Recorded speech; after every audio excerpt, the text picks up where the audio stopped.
Hello అందరికీ welcome back to Dolly dumplings. ఇవాళ recipe వచ్చేసి స్ట్రీట్ స్టైల్లో ఆనియన్ గట్టి పకోడీని ఎలా చేసుకోవాలో ప్రాసెస్ చూసేద్దాము. చాలా సింపుల్గా ఈజీగా చేసుకోవచ్చండి. మనం అచ్చం బయట స్ట్రీట్లో తెచ్చుకుంటూ ఉంటాం కదా, అదే టేస్ట్తో వస్తుంది. అలాగే ఈ పకోడీని టీ టైంలో కానీ లేదా ఏదైనా వర్షం పడుతున్నప్పుడు కానీ ఈవినింగ్ టైంలో స్నాక్స్గా కానీ తీసుకున్నా చాలా బాగుంటుందండి. ఇప్పుడు ఈ ఆనియన్ గట్టి పకోడీని ఎలా చేసుకోవాలో ప్రాసెస్ చూసేద్దాము.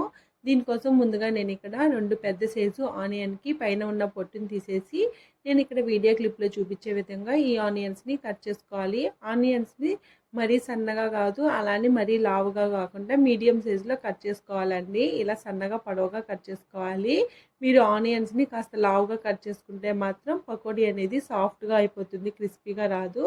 చూడండి, ఈ విధంగా అన్నిటినీ కట్ చేసుకోవాలి. అలాగే ఒక 3 లేదా 4 పచ్చిమిర్చిని కూడా కట్ చేసుకోవాలి. నేను ఇక్కడ పచ్చిమిర్చిని కాస్త పెద్ద సైజు ముక్కలుగా కట్ చేసుకుంటున్నానండి. మీకు కావాలంటే చిన్న చిన్న ముక్కలుగా కూడా కట్ చేసుకోవచ్చు.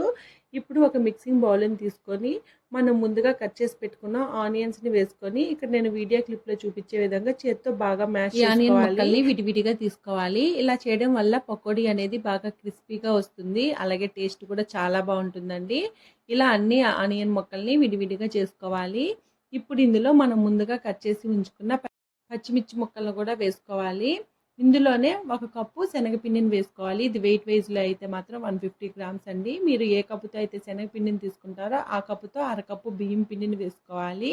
ఇందులోనే 1 table spoon salt, 1 table spoon ధనియాల పొడి, 1/2 టేబుల్ స్పూను వేయించి పొడిగొట్టుకున్న జీలకర్ర పొడి, ఇందులోనే 1 టేబుల్ స్పూను కారం పొడి, 1 టేబుల్ స్పూన్ వరకు జీలకర్ర, అలాగే 1 టేబుల్ స్పూన్ ధనియాల్ని చేతిలో వేసుకుని క్రష్ చేసి వేసుకోవాలి. అలాగే 1 టేబుల్ స్పూను అల్లం వెల్లుల్లి పేస్ట్, 2 రెమ్మల కరివేపాకును వేసుకొని ఈ మసాలాలంతా బాగా కలిసేలాగా నేను ఇక్కడ వీడియో క్లిప్లో చూపించే విధంగా కాస్త గట్టిగా మ్యాష్ చేసుకుంటూ కలుపుకోవాలండి. మనం ధనియాల్ని వేయడం వల్ల పకోడీకి మంచి ఫ్లేవర్తో పాటు టేస్ట్ కూడా వస్తుంది. మీకు నచ్చకపోతే స్కిప్ చేసేయండి. ఇంకా ఇందులో మీకు కావాలంటే గరం మసాలాను కూడా యాడ్ చేసుకోవచ్చు. నేనైతే వేయట్లేదండి.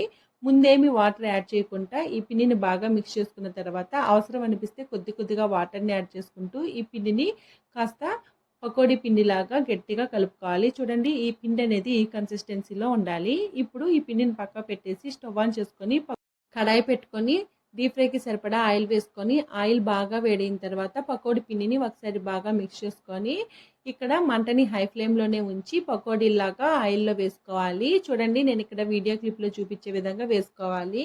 అలాగే ఆయిల్లో వేసుకునేటప్పుడు ఫింగర్స్ కాస్త జాగ్రత్తగా పెట్టి వేసుకోండి.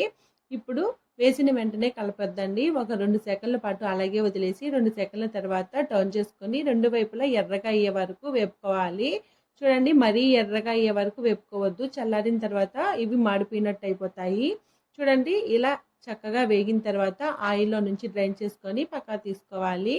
అలాగే మీకు సాల్ట్ సరిపోయిందో లేదో ఒకసారి కూడా చెక్ చేసుకొని సాల్ట్ సరిపోకపోతే అడ్జస్ట్ చేసుకోండి.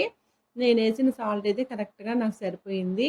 ఇప్పుడు అదేవిధంగా రిమైనింగ్ పకోడీ పిండిని కూడా ఆయిల్లో వేసుకొని మంటని హై ఫ్లేమ్లో మాత్రమే ఉంచి డీప్ ఫ్రై చేసుకోవాలి. మీరు మంటని లో టు మీడియం ఫ్లేమ్లోకి అడ్జస్ట్ చేసుకున్నా కానీ పకోడీలు అనేది ఆయిల్ పీల్ చేసే ఛాన్సెస్ ఉంటుందండి. అలాగే పకోడీ అనేది సాఫ్ట్గా కూడా ఉంటుంది. మంటని హై ఫ్లేమ్లో పెట్టి మాత్రమే ఈ పకోడీలని వేపుకోవాలి. చూడండి, ఇలా వేగిన తర్వాత పక్క తీసేసుకోవాలి. అంతేనండి, ఆనియన్ గట్టి పకోడీ స్ట్రీట్ స్టైల్లో రెడీ అయిపోయింది.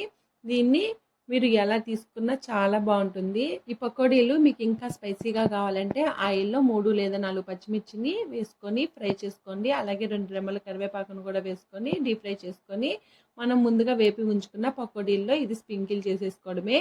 ఈ పకోడీలతో పాటు మనం వేపుకున్న పచ్చిమిర్చి తింటే ఘాట్ అనేది చాలా బాగుంటుంది. టేస్ట్ కూడా చాలా బాగుంటుంది. ఒకవేళ స్పైసీగా తినడం ఇష్టం లేకపోతే మాత్రం దీన్ని సాస్తో తిన్నా చాలా బాగుంటుంది. అలాగే ఇది పప్పుచారులో కానీ రసంలో కానీ ఏ కాంబినేషన్లో తీసుకున్నా చాలా బాగుంటుంది. అలాగే ఈ పకోడీలతో కర్రీ కూడా చేసుకోవచ్చండి. నెక్స్ట్ వీడియోలో కర్రీ ఎలా చేసుకోవాలో చూపిస్తాను. చూశారు కదా, ఆనియన్ గట్టి పకోడీ స్ట్రీట్ స్టైల్లో ఎలా చేసుకోవాలో ప్రాసెస్ ఏందో. ఈ వీడియో మీకు నచ్చితే లైక్ చేయండి, షేర్ చేయండి, కామెంట్ చేయండి. అలాగే మరిన్ని రెసిపీస్ కోసం మన ఛానల్ని సబ్స్క్రైబ్ చేసుకోండి. Thank you.